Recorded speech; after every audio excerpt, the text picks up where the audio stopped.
Hey guys, tonight we're diving into something strange, something eerie, something that, honestly, you might not make it out of with all your wits intact. We're talking about Illinois' ancient, unsolved mysteries. From enormous mounds to lost cities beneath the soil, this is a journey into the depths of a history that never quite made it into the textbooks. And trust me, the stuff we're about to get into is so baffling, even archaeologists still scratch their heads.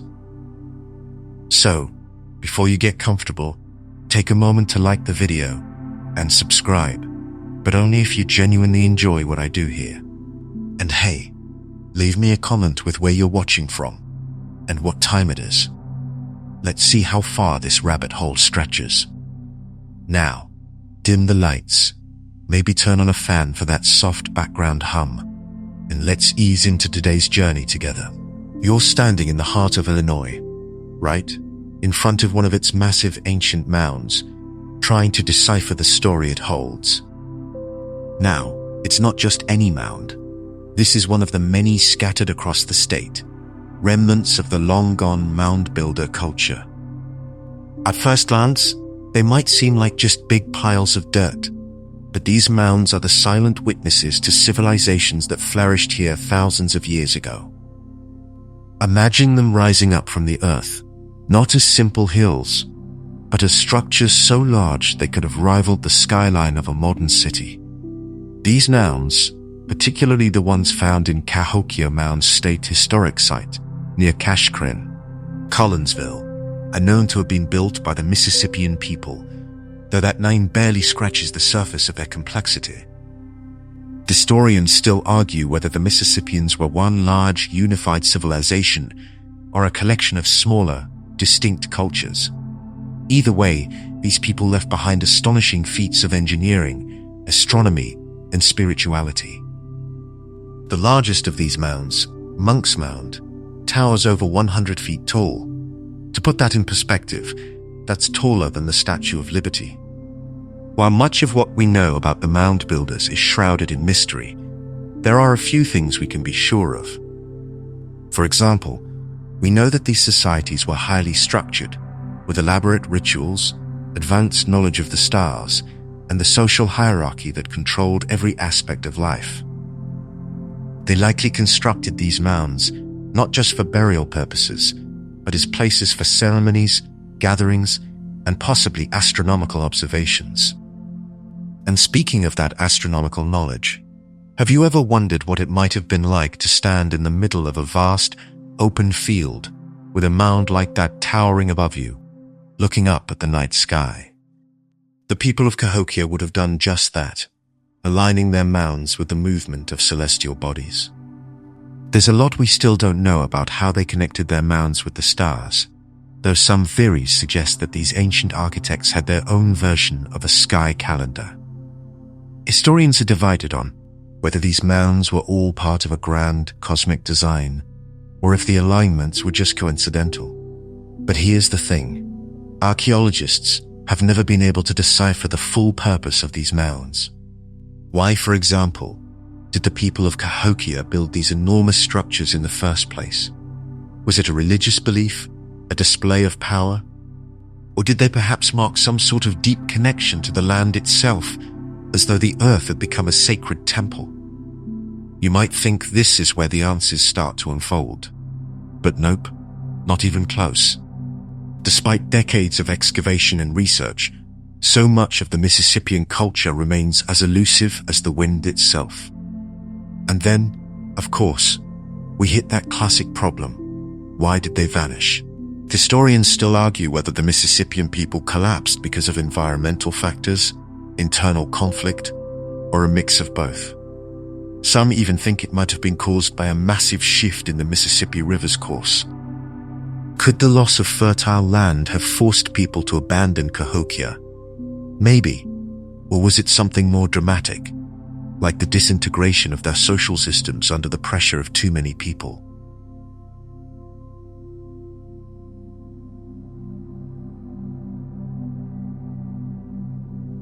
Whatever the reason, By the time European settlers arrived in the region, the city of Cahokia was largely abandoned, leaving only the mounds as proof that something powerful and mysterious once existed here. You can almost hear the faint echoes of long-gone voices if you listen hard enough while standing near those lights. Those mounds, can't you? But, of course, those mounds aren't the only thing left behind. Beneath the earth, archaeologists have uncovered the remains of buildings, burial sites, and countless artifacts, all hinting at a complex and rich society that is lost to history. Tools, pottery, and figurines give us a glimpse into their everyday lives. But it's the bigger mysteries, the strange burial practices and enigmatic artifacts, that raise more questions than they answer. Imagine unearthing an ancient stone tablet covered in intricate carvings. It's clear that it once held meaning for the people who crafted it, but the language on the tablet is unreadable. The same goes for the various carvings found on the mounds themselves, symbols and shapes that don't seem to match anything in recorded history. Were they a form of written language, or perhaps a code? Some even speculate that they could be connected to ancient mythologies that have long since been lost to time. Whatever the truth is, we may never fully understand the mound builder culture, their origins, or their ultimate fate. But for now, these mounds stand as silent markers, bearing witness to a civilization that reached incredible heights before fading into the shadows of history. Remember those eerie mounds we just talked about? Well, let's keep going down that rabbit hole, but this time, we're diving deeper, literally. Imagine you're standing on the banks of the Mississippi River, the wind rustling through the trees. Beneath your feet, the earth holds secrets that have yet to be uncovered. What if, buried beneath layers of soil and sediment, entire cities once thrived and then vanished into oblivion? Could these lost cities lie waiting for the right archaeologists to uncover them, or will they remain hidden forever? While the Cahokians left behind their mounds, there are whispers, almost like rumors, that Illinois may have been home to even larger, more complex societies long before the Mississippians. In fact, some believe that beneath the modern-day landscapes of Illinois, you could be walking over entire lost cities, their ruins entangled in the roots of old trees, the forgotten whispers of an ancient past that hasn't been fully uncovered. Historians and archaeologists still argue about whether these cities ever truly existed, or whether they're the stuff of local legend. But the evidence is tantalizing. For instance, there have been reports of large stone structures, huge walls and foundations buried in various parts of Illinois. You may have heard about these mysterious ruins discovered near places like the town of Grafton, where stone formations and geoglyphs seem to point toward an organized ancient civilization. The most compelling clue: the discovery of what's been called the Piazza Mound, a massive formation near Alton that some claim could have been a ceremonial site or even a city center. Now, when you look at this mound, it's easy to dismiss it as just another geological feature. But local legend has it that the mound was once home to a thriving settlement long before European explorers ever set foot in the region. While much of the archaeological evidence remains anecdotal, there are other signs that point to the possibility of these lost cities. In fact, some have proposed that ancient civilizations might have used the river as their main highway, navigating through what would eventually become Illinois. If these early inhabitants had cities along the riverbanks, it's possible that the sediments from millennia of river erosion could have buried them entirely. And these submerged cities are not just a fanciful thought. River deltas, shifting banks, and seasonal floods could have submerged entire villages in the blink of an eye. But what's the real kicker here? There's this idea floating around that these lost cities may have been deliberately hidden, possibly to protect themselves from invaders or hostile neighboring tribes. This idea leads us to a spooky, almost Indiana Jones-esque thought. What if these civilizations left behind clues, coded messages, maps, or architectural alignments that could guide us to their ruins, but we're still too blind to see them? Historians still argue about whether there was ever a grand city system in Illinois, or if these scattered ruins were just independent settlements. Some theorists even speculate that these cities could have had cultural ties to the ancient mound builders, possibly even being their predecessors. Or maybe, just maybe, they were part of a much older civilization whose influence extended far beyond what we've been led to believe. And let's talk for a second about the legends, the ones the locals whisper about after dark around campfires. One of the most persistent myths comes from the ancient Native American tribes that lived in Illinois long before European settlers arrived. According to their oral traditions, an ancient race of people lived along the river, using mysterious, almost magical tools that helped them to build cities and structures in ways that seemed impossible. Could these tales be more than just stories? Could they be encoded memories of a civilization that once thrived but left no written record? Of course, when it comes to these kinds of claims, the line between fact and fiction can get a little blurry. In some cases, what's claimed to be evidence of an ancient city is really nothing more than the work of Mother Nature, geological formations that look like man-made structures. But then again, there's that one piece of evidence that doesn't quite fit the pattern of natural erosion or riverbeds.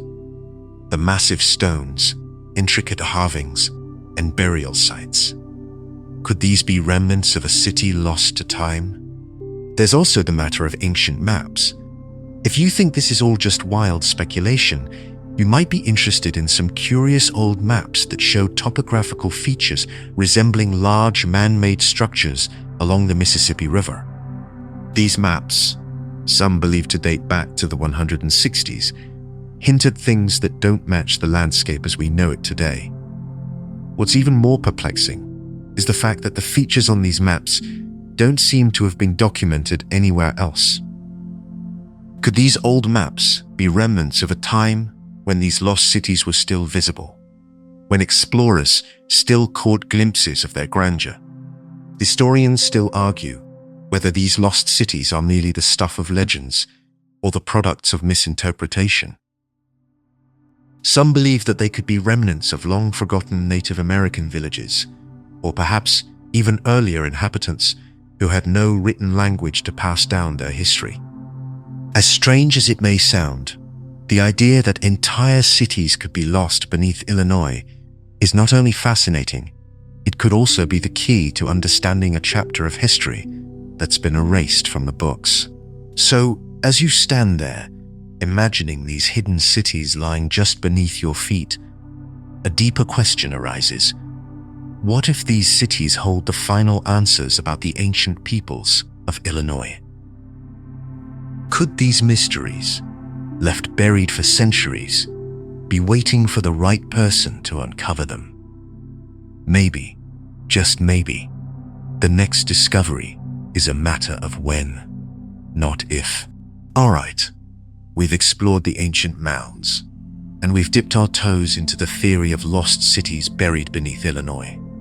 But now, let's take a hard left turn right into the heart of one of the state's most fascinating and confounding mysteries: the rise and fall of the Cahokia civilization. Imagine standing at the peak of Monk's Mound, the largest man-made earthwork in North America, looking down at what was once a thriving metropolis.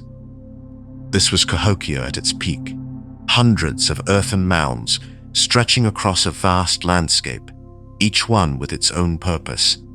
A sacred mound here, a ceremonial plaza there, and beyond it, the dense, bustling city teeming with life. Over 20,000 people lived here, all centered around this cosmic, urban center of trade, politics, and religion. But, and here's where it gets wild, this entire civilization vanished. Gone. No dramatic war, no large-scale invasion. They just disappeared. Historians and archaeologists still argue about the exact reasons behind the collapse of Cahokia. Was it the soil depletion from overfarming? Was it a series of environmental catastrophes like floods or droughts? Or was it something even stranger, like internal conflict or some sort of cultural breakdown? Let's start with the environment. We know that the people of Cahokia heavily relied on maize farming, which was the backbone of their society. However, as the city grew, so did the strain on the surrounding environment. Archaeologists have found signs that suggest the soil around Cahokia became exhausted, unable to support the vast population.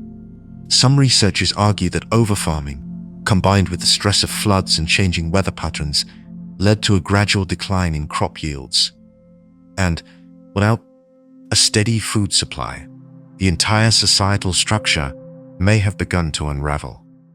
But here's where things get sticky. It's not just the environment that raised questions. It's the suddenness of the collapse. You see, Cahokia wasn't just a small town. It was an empire. It had trade routes that stretched across the Midwest, possibly all the way to the Gulf of Mexico.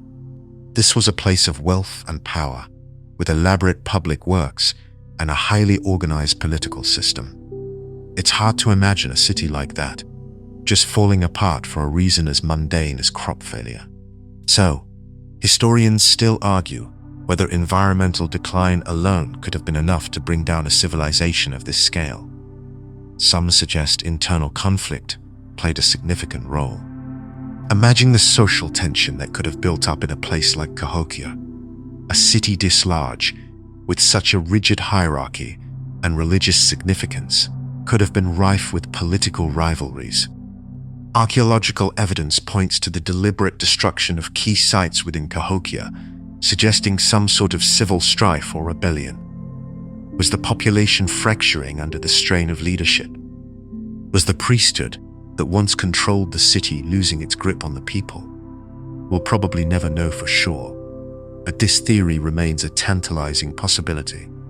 And then there's the idea that Cahokia may have simply outgrown itself, in a way.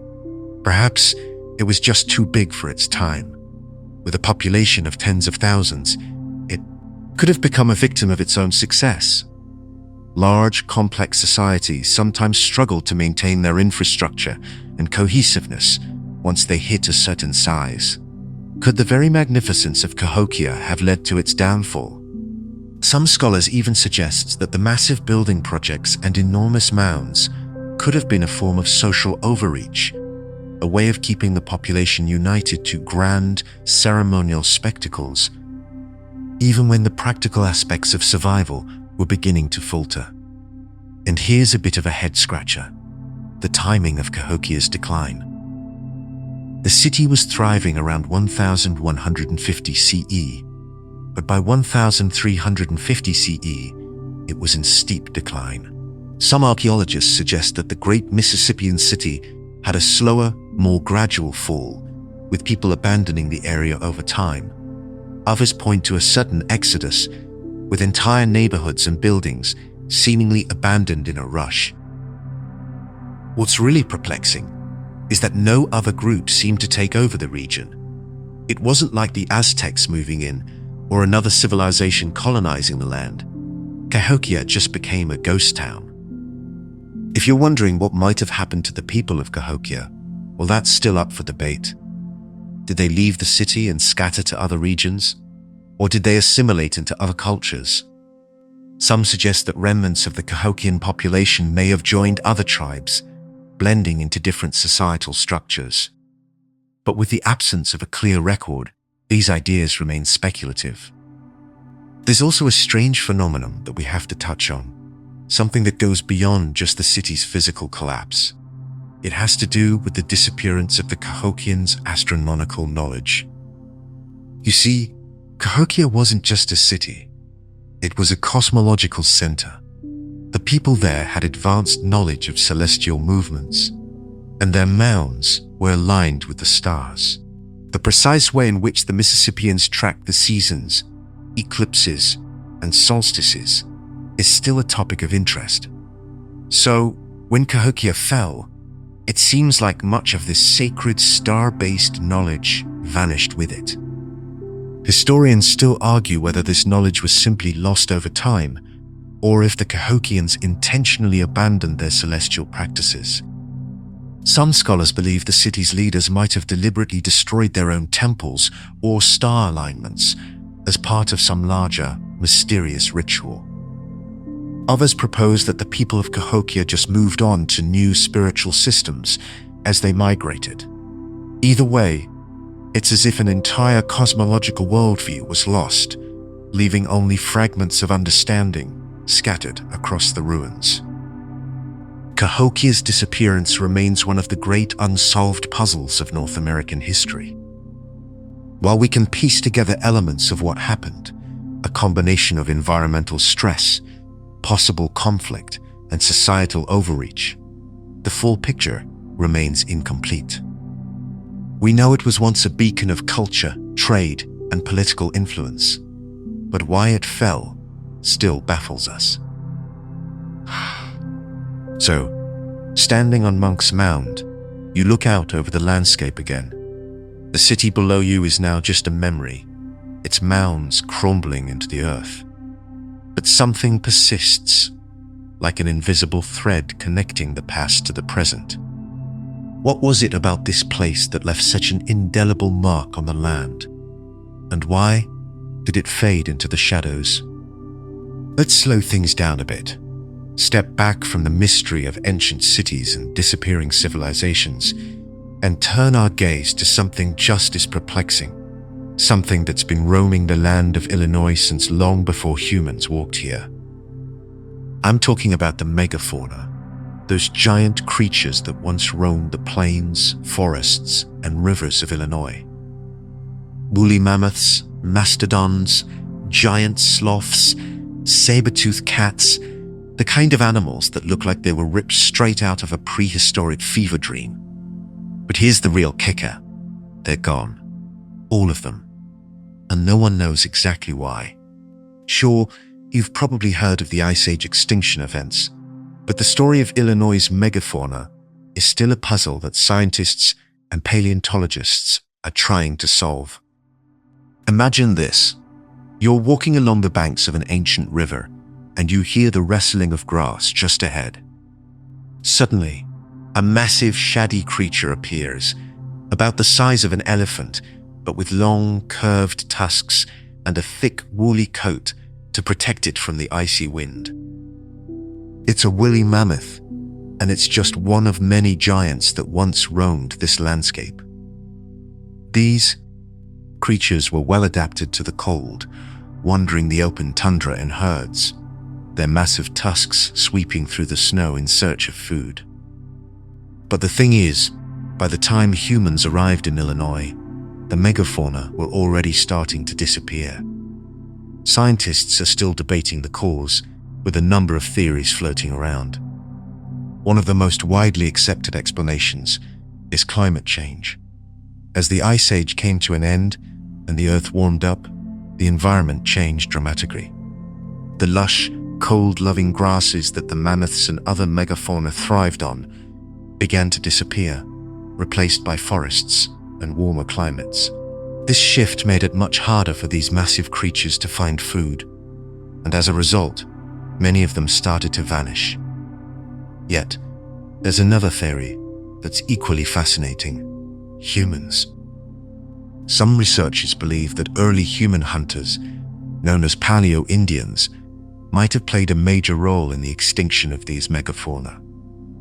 The idea is that as humans migrated across the continent, they encountered these large creatures and began hunting them, perhaps more efficiently than we previously imagined.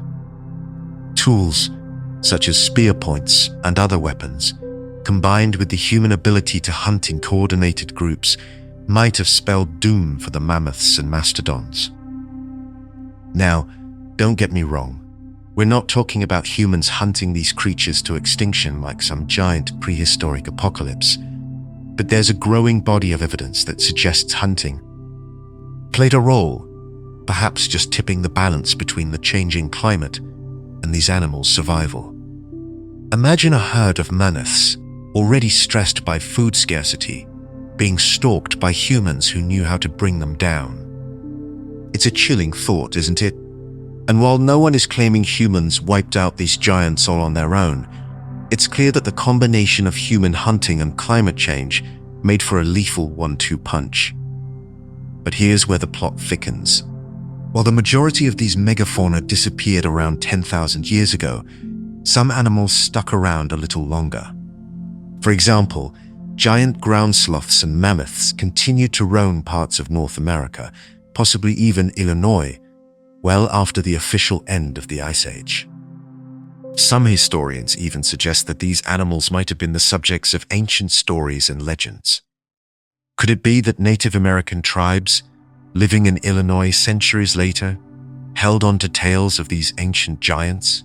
Some even believe that the giant creatures described in early Native American myths might be based on actual megafauna sightings from the distant past.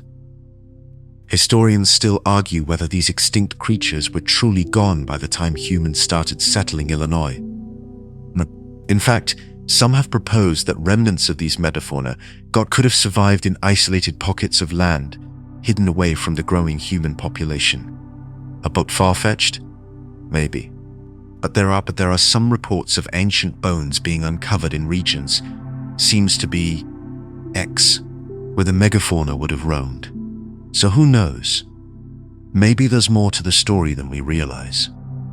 And speaking of bones, let's not forget the wealth of megafauna fossils that have been unearthed in Illinois. Excavations have revealed partial remains of mammoths, mastodons, and even saber-toothed cats in various locations across the state.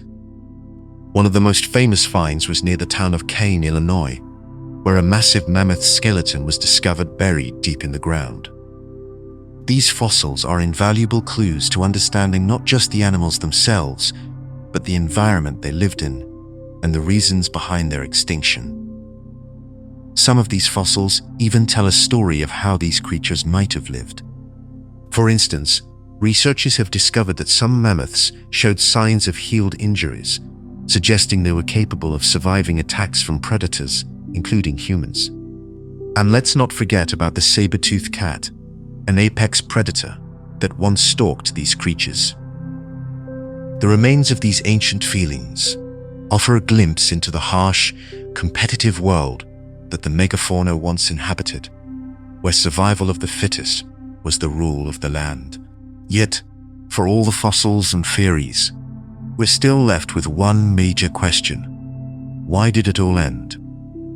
Sure, we can speculate all we want about climate change, hunting practices, and the impact of human expansion. But the truth is, no one knows for certain. What we do know is that these creatures were magnificent, awe-inspiring giants that once called Illinois their home. And even though they're gone, their bones still remain, buried beneath the earth, waiting to tell their story. Imagine standing there in an Illinois field, brushing your fingers over the soil, and realizing that beneath your feet are the bones of creatures that haven't walked this land for thousands of years. The megafauna may be gone, but their legacy is far from over. Their extinction might be a puzzle that scientists are still trying to solve, but their influence on the landscape and on our imaginations remains as strong as ever. Now that we've wandered through the land of giant creatures, lost cities, and vanished civilizations, let's talk about something a bit more unsettling. Something that makes your skin crawl just thinking about it. The long-forgotten, strange artifacts left behind by Illinois' ancient inhabitants. Artifacts that seem to defy explanation. And no, I'm not talking about ancient pottery or ceremonial tools. Those are pretty straightforward. I'm talking about the weird, the inexplicable, the objects that shouldn't exist, or at least shouldn't have existed at the time they were found. Let's start with one of the most bizarre discoveries, the Bat Creek Stone. If you haven't heard of it, don't worry, you're not alone. This curious object was unearthed in the early 19th century in Bat Creek, Tennessee, just a stone's throw away from Illinois. What makes this artifact so weird? It's a small, inscribed stone that seems to feature an ancient alphabet, one that doesn't resemble any known writing system from North America. Some scholars believe the stone contains a form of pre-Columbian writing, possibly linked to the ancient civilizations of the Old World, like the Phoenicians or the Hebrews. But here's where it gets truly freaky. The Bat Creek Stone has been found in places like Illinois, suggesting that whoever left these marks behind was moving across North America long before the known civilizations did. The stone was found near ancient burial mounds, and its cryptic symbols have raised more questions than answers. What if there was a connection between these mysterious ancient peoples and the ones who built the mounds? Could these writings be the key to unlocking some long-lost chapter of Illinois history? Historians still argue whether the Bat Creek Stone is legitimate or if it's a hoax created by early archaeologists. Some believe it's a genuine artifact that shows evidence of ancient transoceanic travel, while others say it's just an unfortunate example of misinterpretation. The mystery of this artifact, along with others like it, lends an air of uncertainty to everything we think we know about ancient Illinois. Now, let's turn to another set of strange discoveries, the so-called out-of-place artifacts. These are objects that simply shouldn't be here, in Illinois or in the Americas at all for that matter. Consider the Cahokia copper plates. These thin copper sheets, some of which have intricate designs carved into them, have been found in burial mounds near the Cahokia site. While these artifacts are undoubtedly old, and their purpose is likely tied to religious or ceremonial practices, there's one thing that has baffled researchers: the quality of the craftsmanship.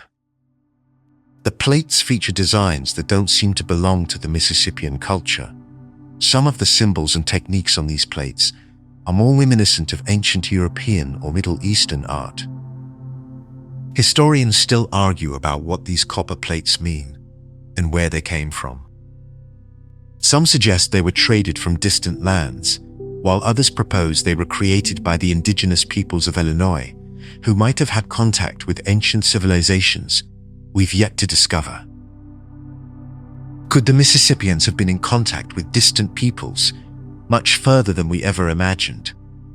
Some even entertain the idea that these copper plates point to an ancient lost civilization whose influence stretched across the globe, leaving behind its artifacts in hidden corners of the Americas.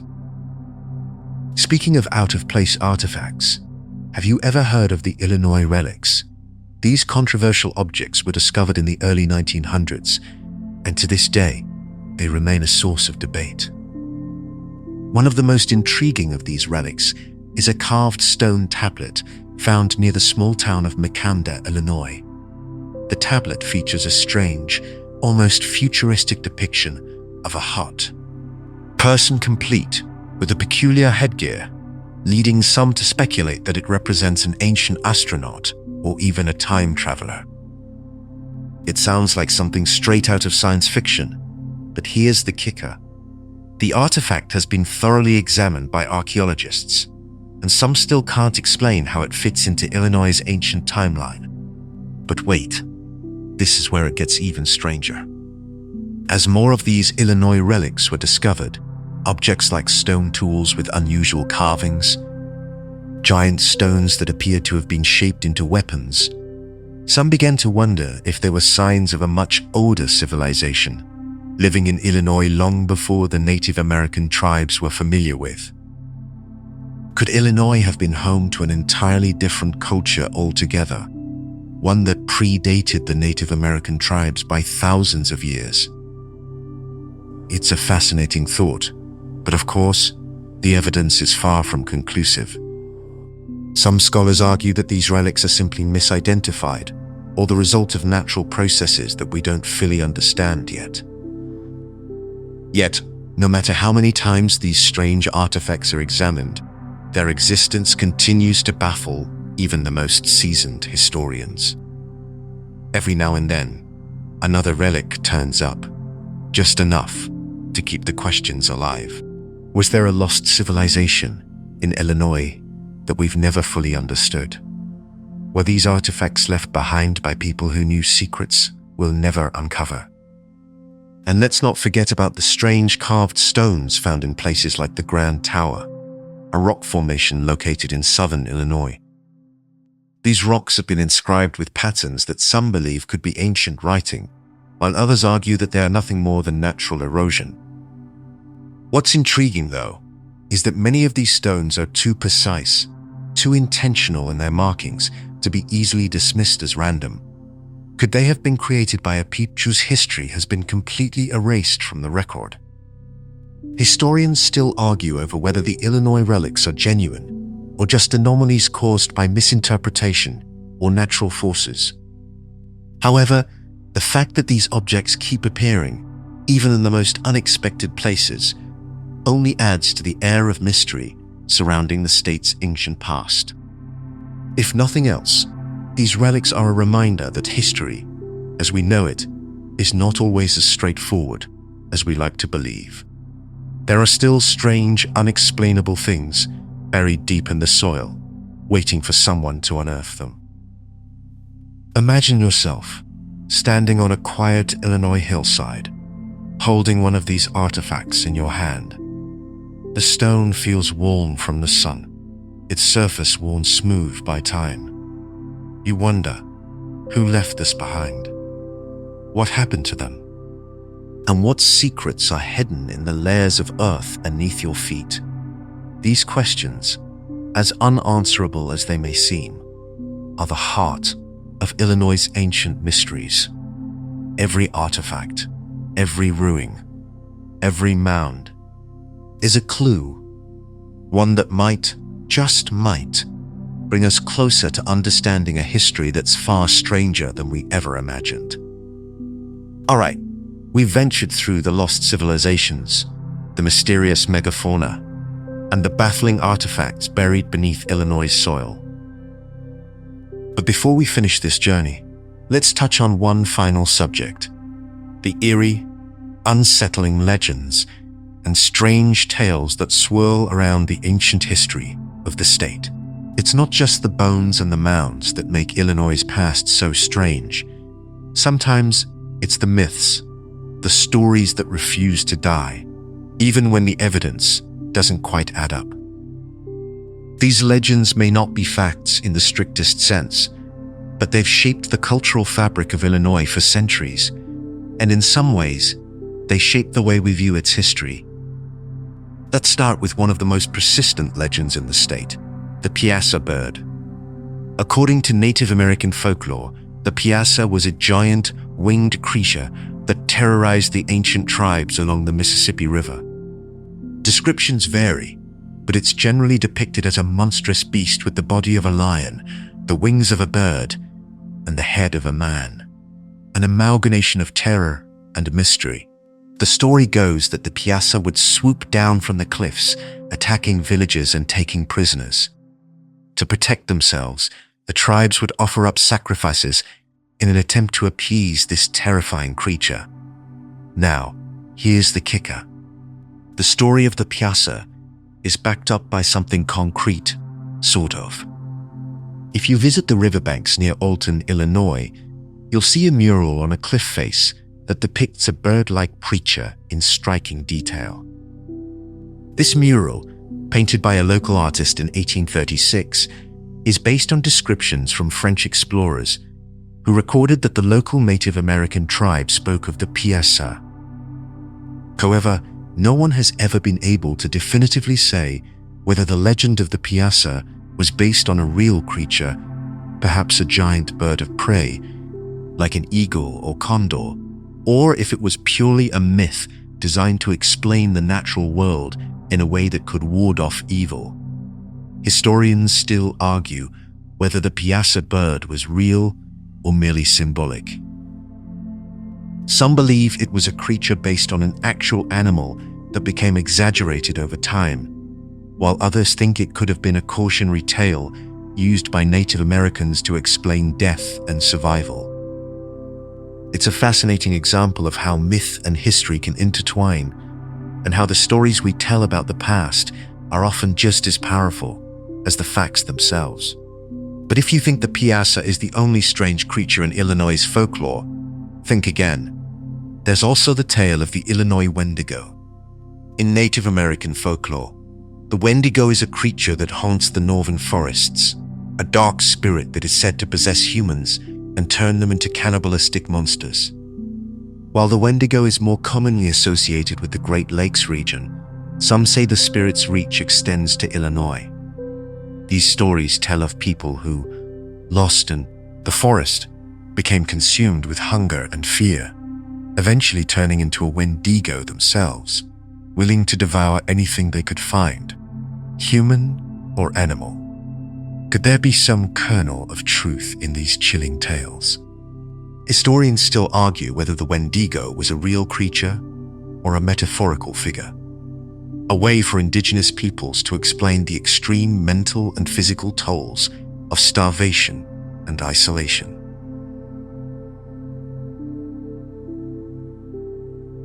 Some even suggest that the Wendigo might have been a way to warn against greed and overconsumption, especially in times of hardship.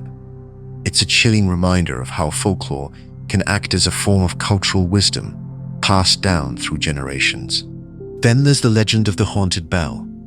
It's said that a bell, once hung in a church near the town of Belleville, Illinois, rang out one fateful night and then vanished into thin air. Ever since, locals have claimed to hear the eerie chimes of the bell ringing at odd times, especially near the old church grounds. Some say it's the restless spirit of the bell's former owner, forever bound to the bell that was stolen from the church. While there's no historical record of the bell's disappearance, the tale has taken on a life of its own in local folklore. The haunted bell is a symbol of how, sometimes, stories become intertwined with the physical places they describe, creating a new kind of history altogether. And let's not forget about the legends surrounding the mysterious Illinois mound builders. While we've already discussed the burial mounds and the possible lost cities, there's another layer to this mystery. The idea that the mound builders themselves left behind not just physical structures, but cryptic symbols, hidden codes, and clues embedded in the mounds themselves. Some claim that certain mounds align with celestial bodies, creating a map that leads to untold treasure. Others speculate that these mounds were designed to act as ancient power sources, tapping into cosmic energy or spiritual forces. Whether you believe in these theories or not, it's fascinating how folklore can latch onto real-world artifacts, turning them into something far more mystifying. Historians still argue whether these legends were based on actual events, or whether they were simply the product of people trying to make sense of the strange and unexplainable. And in some ways, the fact that these tales continue to persist, despite the lack of concrete evidence, is a testament to the power of myth. History, after all, isn't just about what happened. It's also about the stories we choose to tell about it. As you sit under the stars on a quiet Illinois evening, you might start to wonder how much of what we know is really truth, and how much is simply the echoes of a past, warped and twisted into something we can only half understand. Maybe the Piasa bird never really existed. Maybe the Wendigo is just a warning against greed. Maybe the haunted bell is a figment of the imagination. But the fact that these stories have survived for centuries, passed from mouth to mouth, from generation to generation, tells us something profound. These stories are part of Illinois' history as much as the ancient mounds and the long-dead mammoths. They are the myths that bind us to a past we can never truly know, yet still feel so connected to. In the end, the true history of Illinois, like so many other places, is a combination of fact and legend, mystery and discovery. The mounds, the bones, the artifacts, they all provide clues, but the stories and myths keep the past alive in a way that no archaeology can. Perhaps, in the end, it's not the answers we seek, but the questions that continue to linger, that keep us coming back to Illinois' ancient history, again and again. And with that, our journey through the forgotten, the mysterious, and the strange history of Illinois comes to an end. As you let these stories sink in, take a moment to appreciate how much we still don't know about the land beneath our feet. The past, it seems, isn't really gone. It's just waiting, patiently, to reveal itself when we're ready to listen.